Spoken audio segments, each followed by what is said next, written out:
ये बाल कौन पार्लर में कटवाए थे? हाँ, अरे बाप रे पूछी मत। जब हम बालवा कटवावे न अपन जी अरे हमरा खाली बाल में लागेला ई सब बाल उल बनवावे में जी।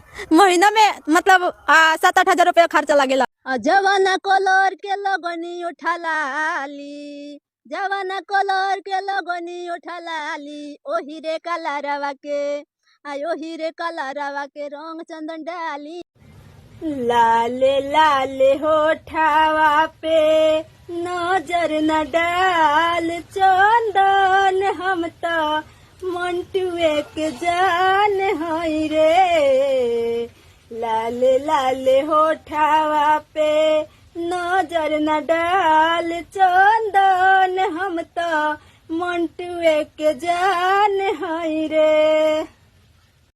इतना सुंदर मैं क्या करूं इतना सुंदर मैं क्या करूं। और सोचनी ओ माय गॉड, ओ भगवान। प्यार में लो रवाना बहती है मंटू,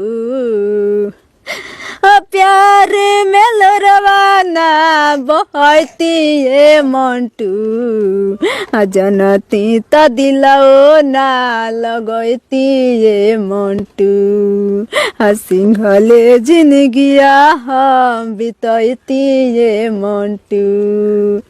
सुन के खोता चली गईल तोता, तोहरा का पाता बदरद बड़ी होता। हे जान सुन के खोता चली गईल तोता, तोहरा का पाता बदरद बड़ी होता। गमवा के बोझा ना उठती है मंटू, गमवा के बोझा ना उठती है मंटू, जनती त दिलवा ना लगती है मंटू, अकेले जिंदगिया हम बितती है मंटू। कौन कहत हम सुंदर नहीं की? सुंदर बानी हम, लेकिन आज तो कब हम घमंड न करनी, ये हमारे में खासियत है। कब घमंड हम न करनी, बाय कोई बात तो नहीं की, लेकिन कब हम घमंड न करनी। सुंदर लगे नहीं हम, चला बाय। बारिश आ गई, बारिश आ गई, बारिश आ गई। कौन हाला करत रे?